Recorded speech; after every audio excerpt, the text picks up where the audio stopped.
Buen día. Continuamos entonces con nuestra clase, con nuestro tema de medidas de resumen para variables cuantitativas o para variables que presentan escalas cuantitativas, como lo hemos venido definiendo nosotros.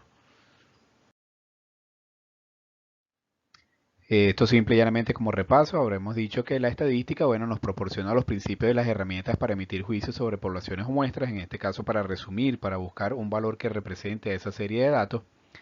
Describe las características de un conjunto de datos para obtener conclusiones sobre los mismos, para poder caracterizarlos específicamente, para poder describirlos a través de unos números. En la clase anterior habíamos visto entonces cómo calcular esas medidas de tendencia central, media, mediana y moda.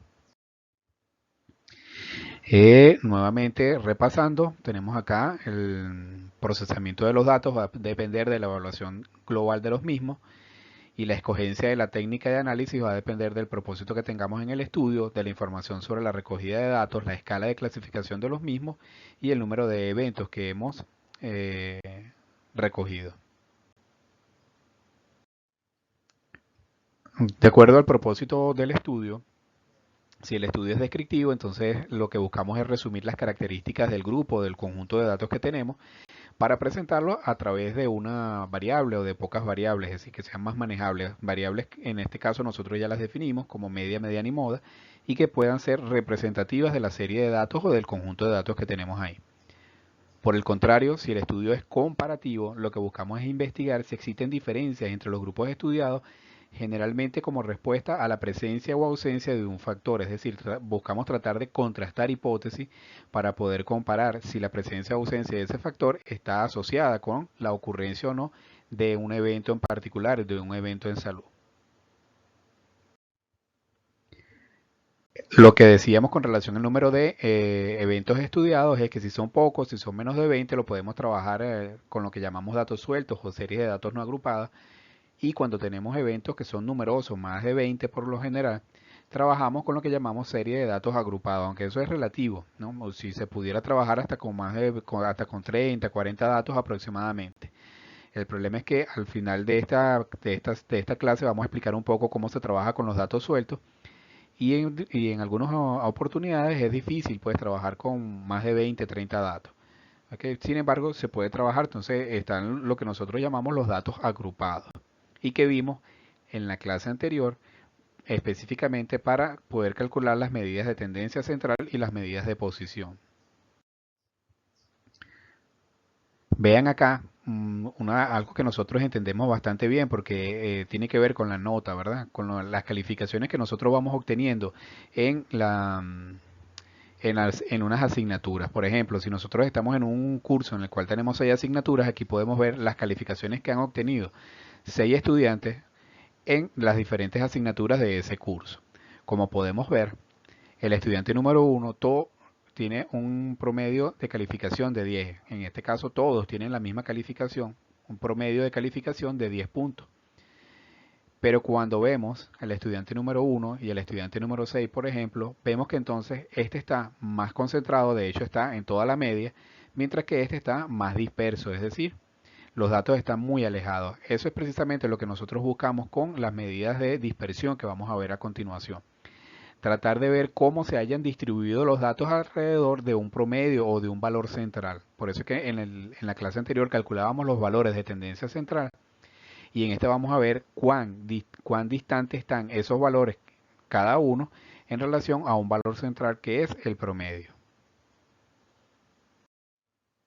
Entonces las medidas de dispersión, como hemos venido diciendo, lo que buscan es específicamente determinar el grado de variabilidad o dispersión de un conjunto de datos dentro de una muestra con relación al valor de tendencia central que hemos calculado para esa misma muestra que es el promedio. Si el valor de la dispersión es pequeño, la variabilidad es muy poca, los datos se encuentran muy cerca al valor de la media aritmética o promedio. Caso contrario, si el valor de la dispersión es muy alto, la variabilidad también es mucha y los datos se van a encontrar muy alejados del valor de la media aritmética o promedio. Quiero nuevamente reiterar que nosotros acá estamos utilizando la estadística siempre como una herramienta de análisis. Entonces, estas definiciones que tenemos acá debemos siempre interpretarlas en función del dato o en función de la investigación que estamos haciendo. O sea, no tienen un valor per se desde el punto de vista estadístico que yo diga, bueno, la dispersión es 3 o la dispersión es 8. Es un 8 con relación dentro o en contexto, en el contexto de una investigación que nosotros estamos haciendo. Ahí es donde adquiere utilidad la interpretación de las medidas de tendencia central y sus medidas de dispersión. Entonces, específicamente, ¿cuáles son las medidas de dispersión que podemos o que vamos explicar acá?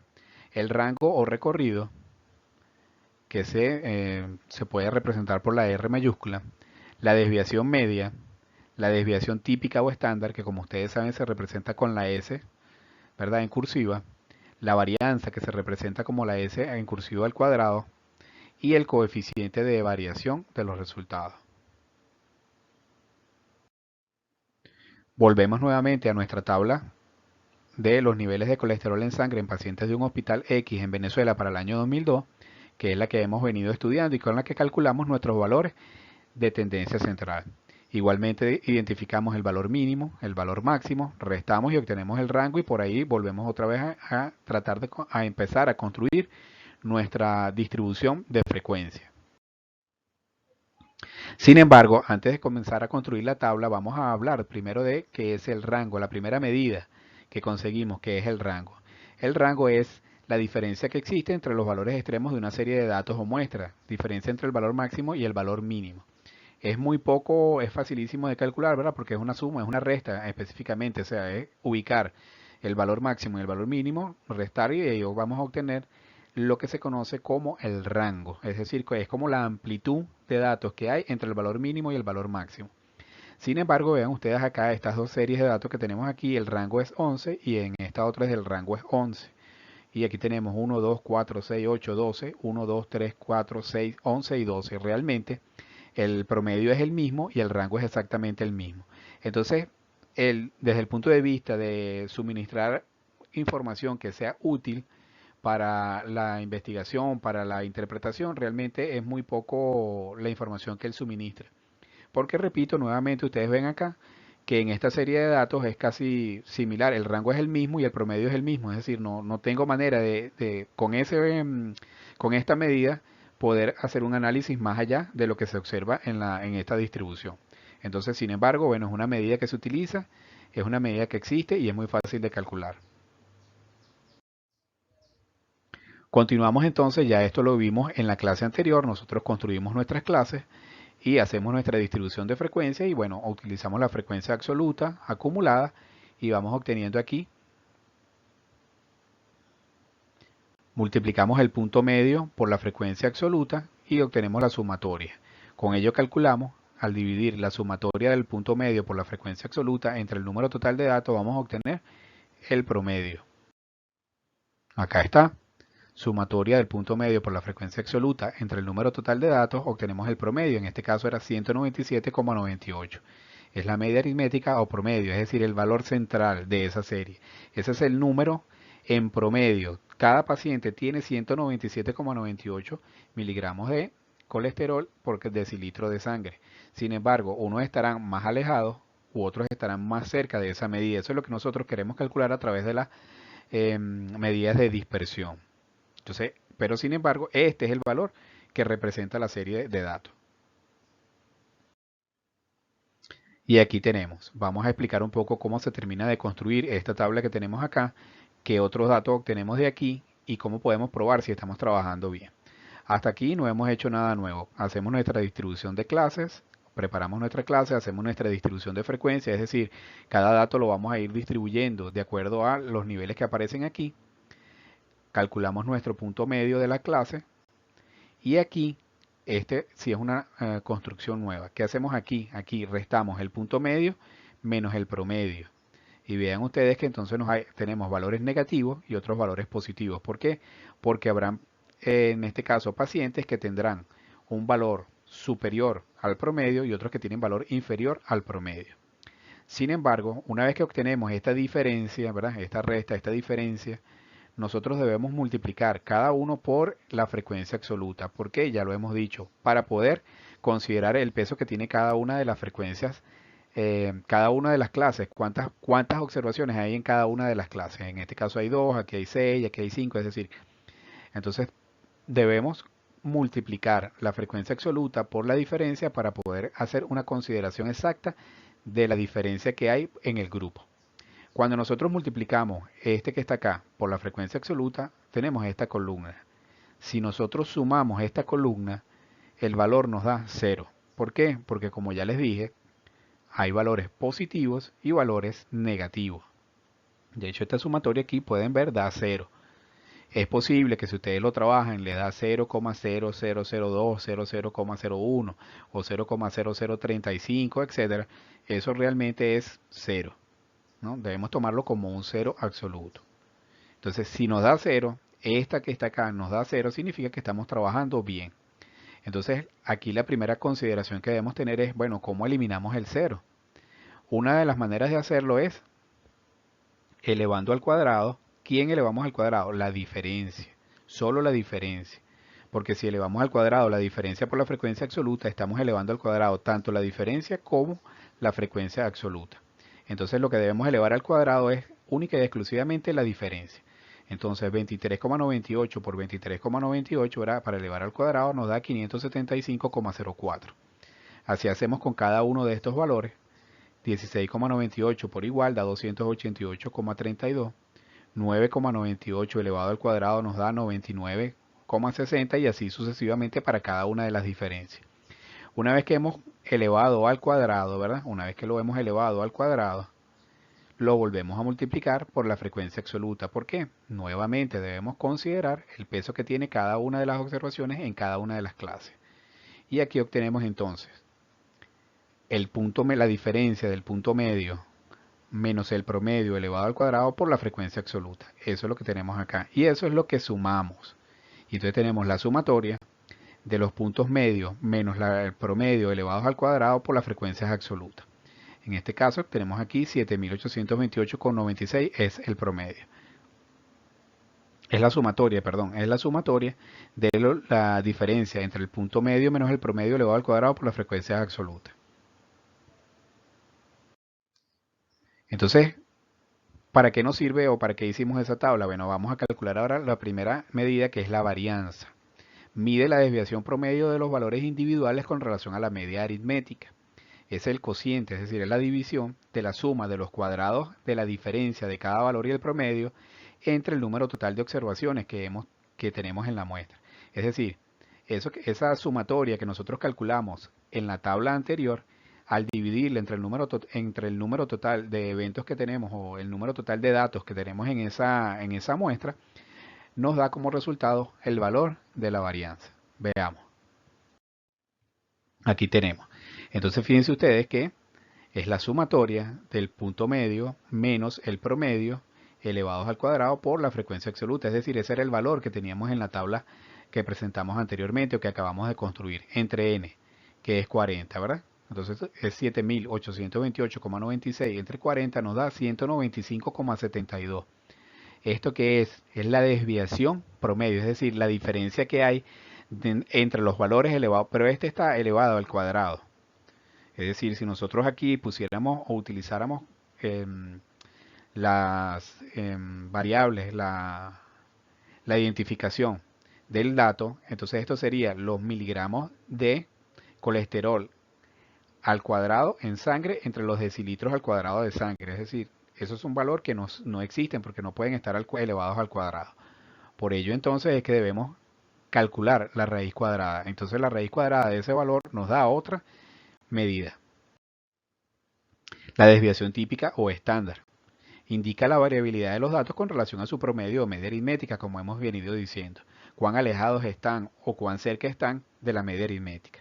Se calcula obteniendo la raíz cuadrada de la varianza. Entonces aquí tenemos la fórmula, ¿sí? La desviación estándar entonces es la raíz cuadrada de la varianza.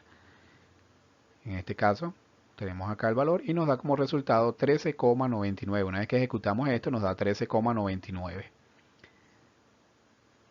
¿Eso qué significa? Bueno, es 13,99 la diferencia con relación al promedio. 13,99 que miligramos de colesterol por decilitro de sangre. Es la diferencia con relación al promedio.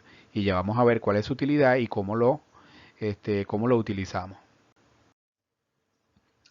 Volvemos nuevamente a nuestra tabla, ¿verdad? A la que venimos construyendo. Fíjense que aquí les puse ya cómo se construye esa diferencia que no estaba en la anterior, pero aquí sí la tenemos. Entonces cada punto medio que hemos calculado acá lo vamos a restar de 197,98, que es el valor promedio de nuestra muestra. Entonces aquí nos da 23,98, 16,98 y así sucesivamente para cada valor. Si nosotros multiplicamos, reiteramos, multiplicamos nuevamente esta diferencia por la frecuencia absoluta, obtenemos este valor y al sumarlo nos da 0. Para eliminar entonces estos valores negativos, la otra alternativa que tenemos es no tomar en cuenta el signo, es decir, tomarlo en valor absoluto, 47,96. Y ahí obtenemos otra sumatoria que tenemos aquí. Con esa sumatoria vamos a calcular otra medida de resumen, es decir, otra medida de dispersión, que es la desviación media. Y aquí lo tenemos, más sencilla. La desviación media es la sumatoria de la diferencia entre el punto medio menos los promedios por la frecuencia absoluta entre n. Y aquí nos da 11,32. Fíjense ustedes que la desviación media siempre subestima, es decir, estima por debajo el valor de la desviación real. Es la desviación de datos con respecto a su promedio. Es decir, cuando uno dice la desviación de los datos es cuán distante están de los datos.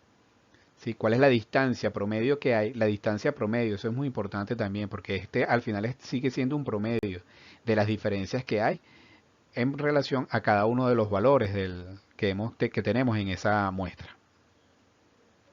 También quería acotar que en algunas publicaciones, ¿verdad? En estadística también aparece aquí como n-1.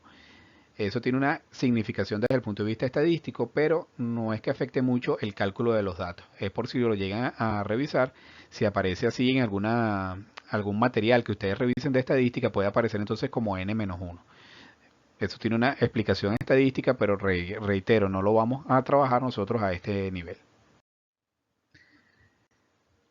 Luego tenemos otra medida de dispersión, que es el coeficiente de variación. Entonces es el cociente que expresa la desviación típica o estándar, es decir, la desviación estándar como una proporción del promedio o media aritmética.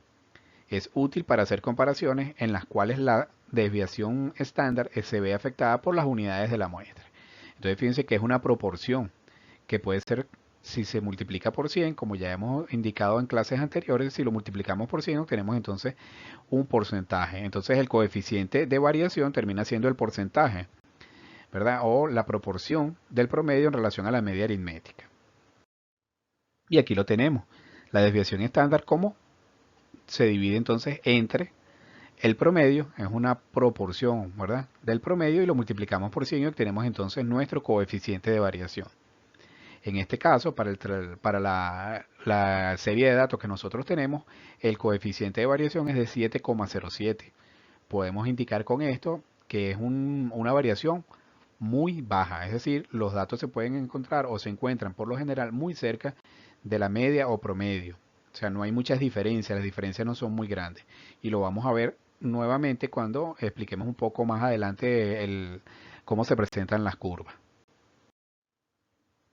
Sin embargo, lo que les decía, ¿para qué es la utilidad? Si nosotros aquí hacemos la pregunta, ¿cuál de los dos valores tiene una mayor dispersión? Es probable que al ver que la desviación estándar aquí sea 100.000 y aquí 1000, digamos que los glóbulos rojos tienen mayor dispersión, ¿verdad? Sin embargo, fíjense que los glóbulos rojos son 5 millones y su dispersión son 100.000. Mientras que aquí los glóbulos blancos son 10.000 el promedio y su dispersión es de 1000. Es decir, este presenta una mayor dispersión, aunque aparentemente, ¿verdad? No sea así.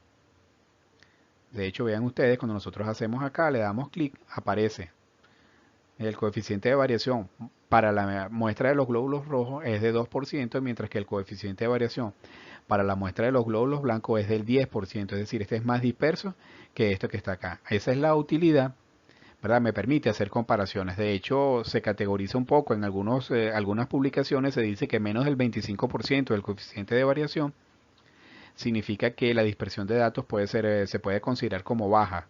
Incluso pudiéramos decir que están muy cercanos al valor de la media.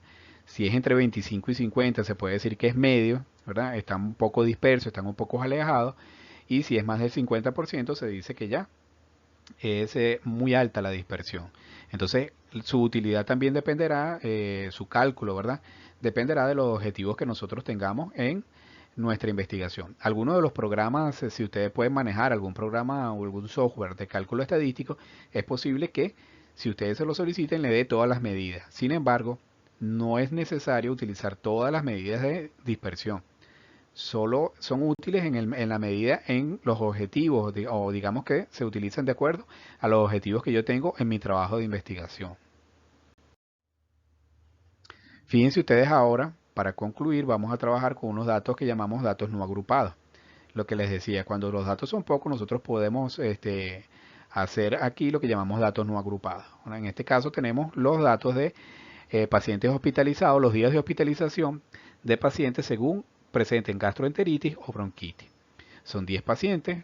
En este caso, el promedio para los pacientes hospitalizados, el promedio de días para los pacientes hospitalizados por gastroenteritis fue de 6,5, mientras que los hospitalizados por bronquitis fue de 7,5.